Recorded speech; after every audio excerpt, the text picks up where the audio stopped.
Hello everyone. Today we are going to review, I don't know, I was almost going to say watch, but review King Kong from 1933. So I do believe that this is the original King Kong movie, and I finally know what story, I guess, the King Kong movie from 2005 was going for. And they do have the 1976 one as well on Amazon too, so I think I might watch that soon. Not right away, but very, very soon. So anyway, this this was a little bit different, I would say, and the design of Kong was just more comical than anything else. But I mean, it is from 1933, so I wasn't expecting like any spectacular graphics. But I mean, it was still, it's almost like more creative than the way they do things now, because everything can just be animated right, and it makes it a lot easier. I'm not saying that that animating anything into a film is easy. It certainly takes a lot of work, dedication, and time to make it look as real as possible. But I'm just saying they would have had to be a lot more innovative back in the 1930s in order to create some of the effects that they did for sure. Because obviously in some parts, they couldn't show all of Kong. They just had to show like his foot squishing people into the mud, and he was. I would say Kong was almost a lot more violent than usual. Like in the newer movies, they make him violent, but I wouldn't say he's. He kind of focuses more on like a certain group of people rather than just. He seemed more like a wild animal in this one, I guess, and they kind of make him obviously wild, but more focused on the people that are trying to control him or come into his habitat, rather than just going ballistic and killing everybody. Because, yeah, not a lot of people made it out of here alive when Kong got a hold of them, and he seemed to like almost want to eat the people, but then he would like just kind of like chomp down on them to kill them and then throw them away. And yeah, so this was obviously the same story, same storyline. So I guess the original storyline is the one from 2005 too, is why it makes more sense as to why I guess they were in the early 1900s, right, in the 2005 one. Now this makes sense to me because it's from the original storyline. I will say that so Fay Ray played Ann Darrow, Robert Armstrong played Carl Denham, Bruce Cabot played John Driscoll, Frank Riker played Captain Englehorn. I think they just called him Skipper though. And Noble Johnson played the native chief.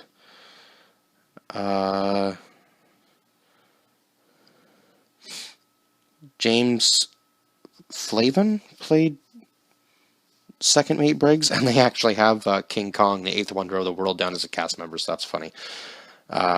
So, obviously, we know the storyline.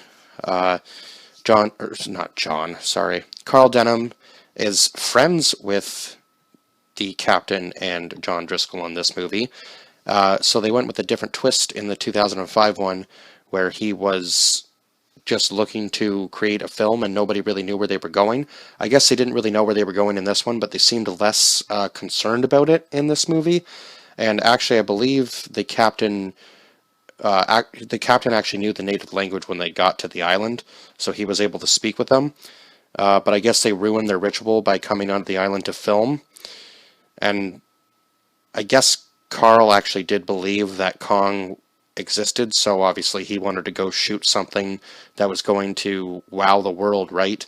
And then he was actually able to bring back Kong instead. So, because they didn't get their motion picture in the end of it anyway. But they didn't really touch on. It was kind of funny, I thought, because in the 2005 version, he actually says we have to keep filming to go back and go back for the men we lost, right? So the log scene was actually in this movie where Kong's turning the log over, and I was waiting for the weird, creepy bug scene, but that never happened. So that was kind of a disappointment. But oh my God, it was just like that scene was a little bit more brutal, I would say. And it was kind of funny because in the very beginning of the movie, when Carl asks him to or Anne to join, she's more than willing to do it, and she was kind of hesitant in the 2005 version for sure. So that was a little bit different. I guess maybe they were trying to make it more believable, I suppose, as to her just being like, yeah, yeah, I'll go. Doesn't really matter how much you're going to pay me. I don't know where I'm going, but sure, I'll do what you say. And it was definitely funny to see the way the actors reacted when when Carl said he was going to bring a woman on board, because they're like, oh well, we don't want to be bothered with a woman on board, such and such. So I was like, oh my god, you can really tell this is the 1930s, just by the way they're talking. So it's kind of funny to go back and watch it in that way as well, just because times have definitely changed as far as that goes, right? Which is funny because the entire time they're on the boat, John is talking to Anne, and it was kind of weird how he just came up to her, because he kind of like puts her down the entire trip, saying that her just being on the boat is a bother, and most women are a nuisance, and so on and so forth. He just kind of like verbally abuses her the entire time, and then all of a sudden he comes up to her on the ship in one scene and says, well, I think I love you. And that, and she just kind of like reciprocates that. It was a very weird scene.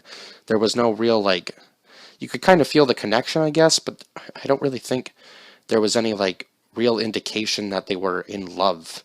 I guess it was just supposed to be kind of implied that they were going to get together. Obviously we know the storyline, right? So John ends up going to save her, but it was just kind of funny. So back into the log roll scene, yeah, he just like rolls the log until all of the guys fall off except for John and Carl. They're the only two left alive by the end of it, and you can just see all the guys dropping down to the bottom of the cliff. I will say it was kind of interesting too how they did the dinosaurs. I'm not really sure how they would have, like what kind of, whether it was props, like toys, because the dinosaurs, some of them were almost bigger than Kong, which was kind of, funny. The first dinosaur they encounter. So I'm assuming what they did is they used like, so they were on the set, and then there were screens behind them showing where because you could kind of tell like they were moving farther and farther back into the set when they were walking. So it was kind of like three-dimensional as to how they were, yeah, how they made it look.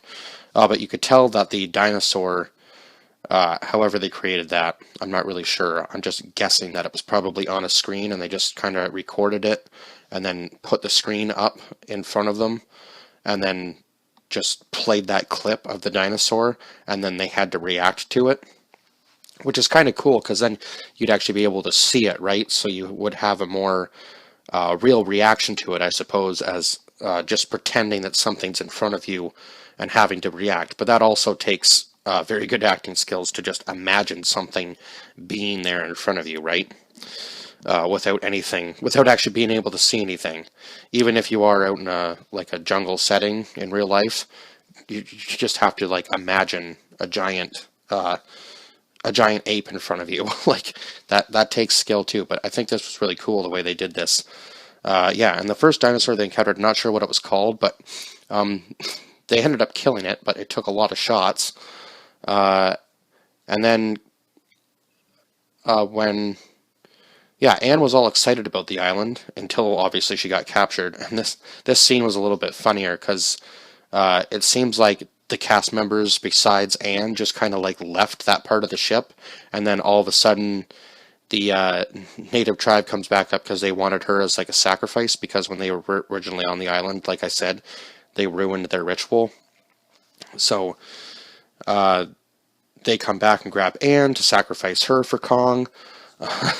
And it was just funny the way they captured her, because they just covered her mouth and like she couldn't make some sort of noise or scream or something when, you know, they were trying to like drag her off the boat. So anyway, obviously then finally actually it was the cook that realized that Anne was gone. So they search the ship first. Obviously, she's gone, so all the guys load up with the weapons and go onto the island. But by that time, Kong's already grabbed her, so they race after her through the doorway of the gate. And then obviously all the other stuff happens where all the guys die. They did get chased by the, what's the really tall, long-necked dinosaur called? I can't think of the name of it right now, but they did add that into the 2005 movie as well. It was a little more intense in that movie because they just kind of get chased, and one of the guys climbs a tree to try to escape the tallest dinosaur of all time, and it just ends up eating him and throwing him away. And then King Kong gets into it with quite a few creatures too. He fights the T-Rex, so we know that was actually in that scene was actually in the 2005 movie where King Kong breaks his jaw, because he does break the jaw of the dinosaur or the T-Rex in this movie as well.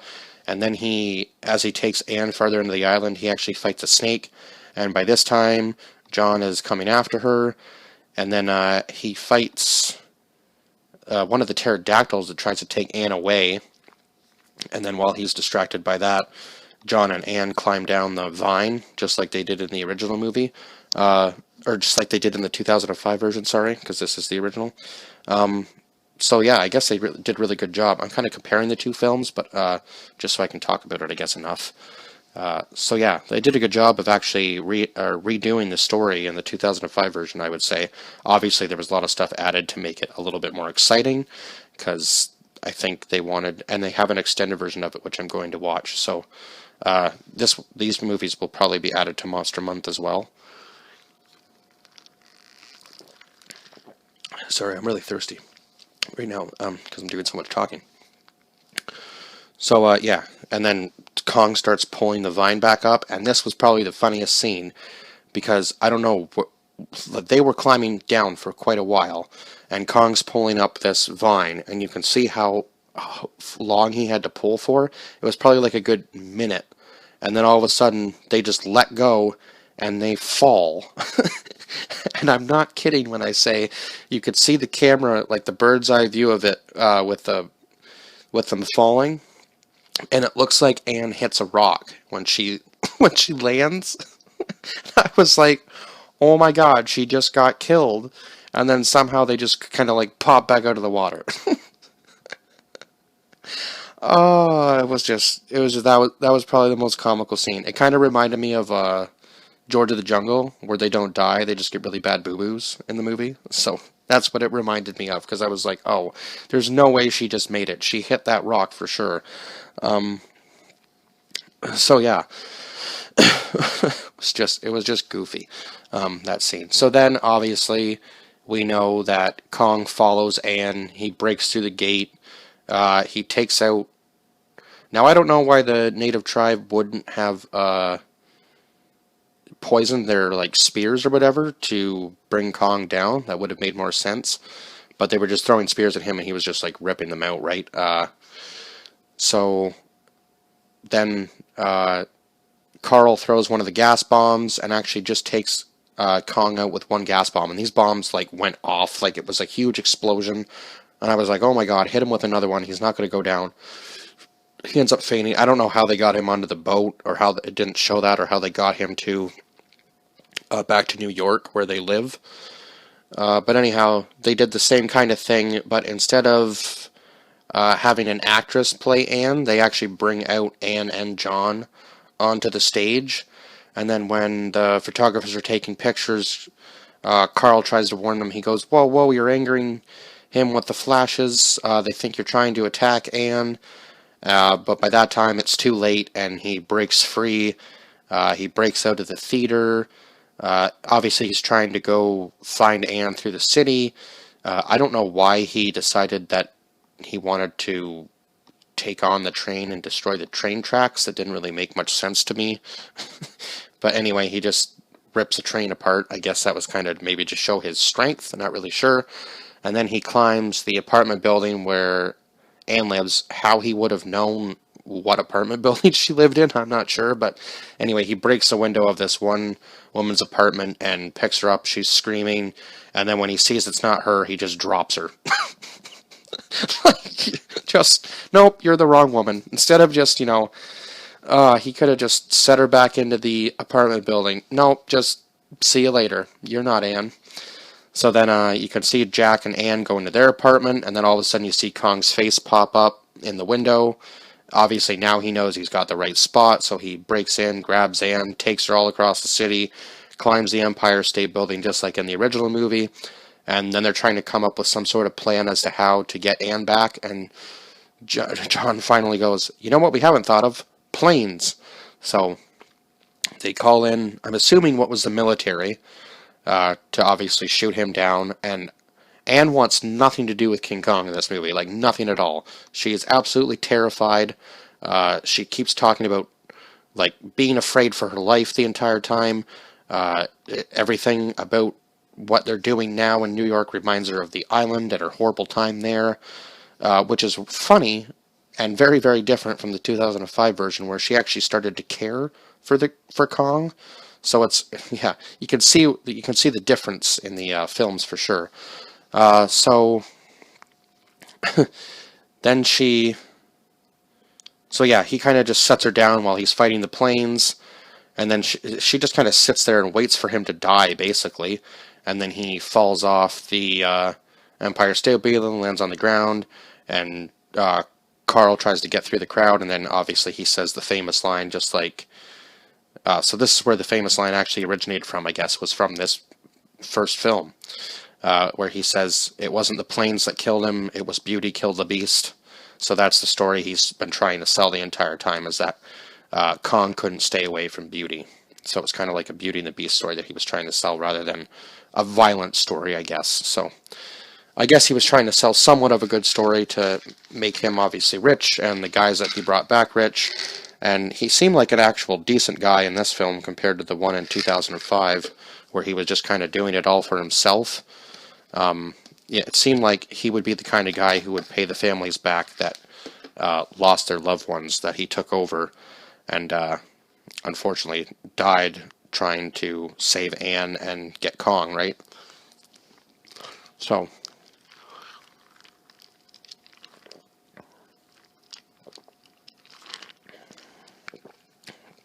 and then that was the end of the film.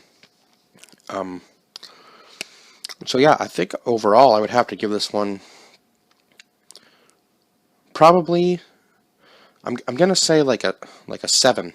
I'm gonna give this film a 7. I think it deserves that. And it was still, for 1933, the creativity of some of the stuff that they had to do, I give them kudos for it, because they would have had to really put some thought into how they were going to film on the island, for sure, and obviously how they were going to film in New York. And I would say the native tribe on the island wasn't nearly as terrifying as the one that they used in the 2005 film. That one was more like, it was almost like paranormal and just really weird. And the tribe didn't kill any of the crew, which I thought was kind of odd, because when they go onto the island in the 2005 one, some of them die. So it was just at the hands of the tribe. So it was kind of weird that the tribe literally just slept the entire time the crew was waiting at the gate. So I guess basically by them capturing Anne, I guess they kind of made friends with the tribe, and the tribe just kind of let them go on their way.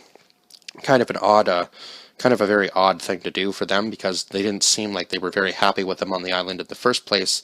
But then all of a sudden, when Kong's breaking back through the gate, they're yelling and they're helping one another. So it was just very weird, that whole scenario. I didn't really understand that, because I thought they would have had some sort of battle probably with them, but maybe it's because they had guns. They were just like, we don't want to mess with you, sort of thing. So I could see where that would be, yeah. But I'm going to give this movie a 7. I think, yeah. My only criticism was the design of Kong. He looked, I don't know, just the facial features. The rest of it was okay. It was just the face. The face really threw me off. The smile, I would say, like there weren't sharp teeth. It looked like a regular human smile. That was just really weird. So the design of Kong was the only thing that I can really critique poorly about this movie. Other than that, I mean, the acting was good, and everything else about the film was good, I would say.